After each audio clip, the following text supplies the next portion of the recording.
I'm a fan of Joel Klatt. I was a fan of him as a Buffalo, obviously, with what he was able to do as a guy with very little expectations to start his football playing career, and then what it was. And then as an analyst, as a broadcaster, I think he does outstanding work. But every time I hear him talk about the Buffaloes, I also go, I mean, he's repping for his squad. That's who he is. That's his alma mater. He's always going to talk good about the Buffaloes. And that's exactly what he was doing on his show, talking good about the Buffaloes. He calls them a dark horse for the Big 12 championship. Damn right I'm going to do it. Colorado's a dark horse for this thing. Like, I would be insane to not put Colorado in there as a dark horse for the Big 12. They're really talented. They might have the best quarterback in the entire league, and their skill position players are insanely talented. This is a team that went from 1 win to 4, whereas really threw away a couple of other wins. Should have been a bowl team last year, and everyone's like, well, can they go to a bowl? Can they go to a bowl? What are you talking about? Like, this team, I think, is an 8 or 9 win team, which puts them in the conversation in a deep quality league for a potential bid to the Big 12 championship game. If they keep Shedeur Sanders upright and he can throw to some of these talented players on the outside like Travis Hunter, watch out. Colorado's going to win a lot of games. All right, and look, I guess by what he said, a dark horse, right? An unexpected winner, somebody that's not supposed to be there. Could see you be that? Absolutely, because I don't see them there. That would be a dark horse. I don't see them getting to the Big 12 championship game. He's talking about 8, 9 wins. That's like everything going the best possible way that it could go in my mind. So I guess he's not wrong. It's not hot takey because a dark horse is exactly that. Somebody that's not supposed to be there, ultimately getting there, and that's what I look at as the Buffaloes. Well, obviously he's very biased, and he did what people do, and he did what Matt does a lot, and it's like, okay, hey, they went from 1 win to 4 wins. Okay, yeah, that's a positive. And they had 2 or 3 games there where it could have flipped, and they should have won 6 or 7. Well, yeah, they should have, but guess what? They didn't. They didn't. All right, and they could have been a 2-win team. Mm-hmm. You think they should have beat Colorado State? I don't. Nope. Right? So let's not. You always play the game one-sided, and you forget about the other way. So they are who they were. Their wins say they were a 4-win team, and that's what they were. They weren't a very good team. And the other thing he says, like, if they can keep Shedeur upright, well, we'll see. We'll see. Yeah. But that's a big if. So I'm optimistic. I'm hopeful.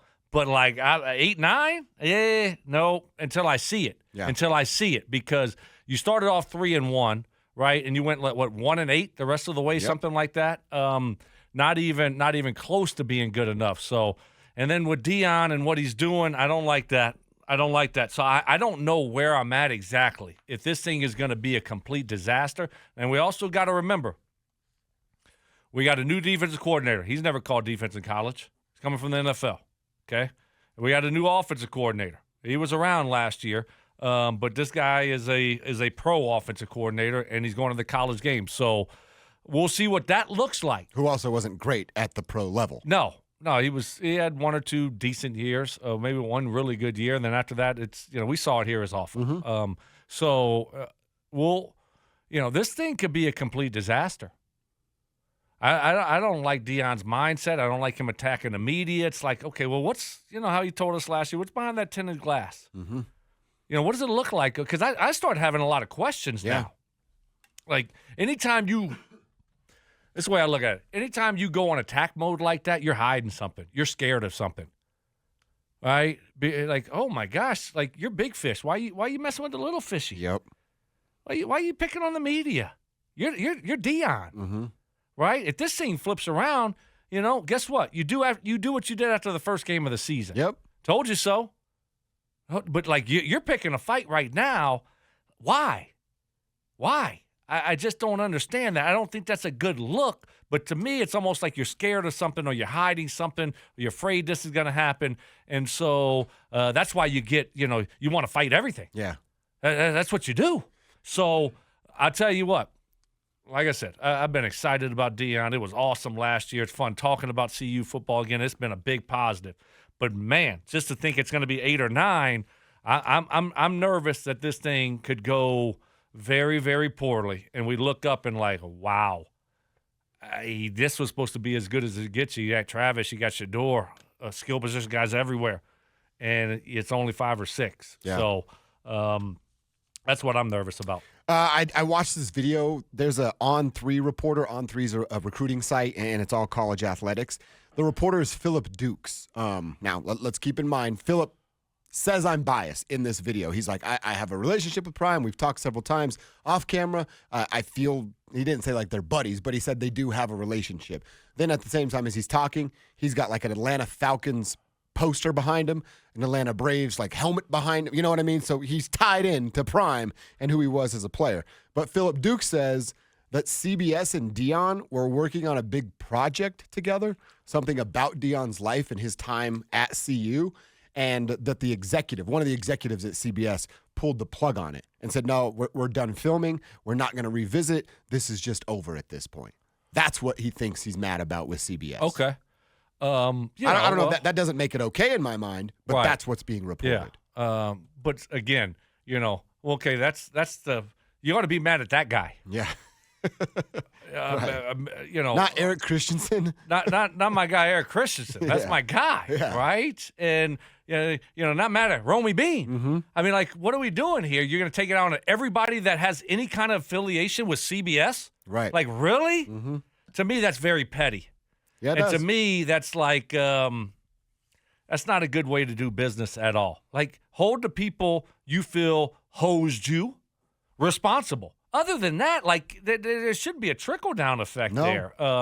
To me, that's the wrong way to go about your business. And, you're calling out Eric, and Eric's just trying to ask you a question. Yeah. And by the way, they had your Deion Sanders show on last year. And so it's like really? He had nothing to do with that. Nope. Nothing at all. And now you're drawing more attention to it. So just tell us what was wrong then. Tell us what was wrong. Yeah. And don't hold people that had nothing to do with it responsible for whatever slight you think or whatever you think was done to you in the wrong way, in a bad manner. Don't hold those people. They didn't have anything to do. They don't have any clue what you're talking about. So Eric didn't do anything wrong. And so that was a bad approach. And it doesn't go over well. No, it does doesn't. not. I had people texting me about it just out of the blue. Like, dang, Deion's that soft? Oh, they saw the clip and Oh, yeah. This thing goes viral. Like, really? Why? Like, Deion really attacking media members like that? That people aren't from around here?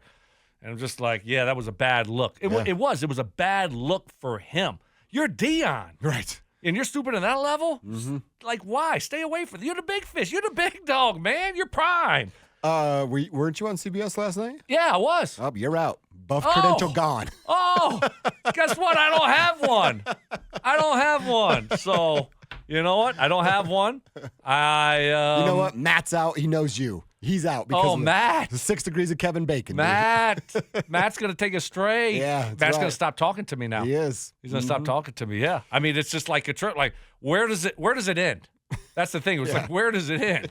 Matt, because me and Matt talk, Right. and he had the show before me, and I'm being critical. Now, Matt, you're out. Sorry, buddy. That's how it goes, man. That's just how it goes with Deion, I guess. I don't know. I'm still pulling for him. I hope they play great because it's good for us. I course. love watching CU football do some great things. And last year was so much fun. So hopefully that happens. But, like, man, when you act like that, that's real childish. Yes, it and you're is. the head coach. Come on, Deion. He's better than that.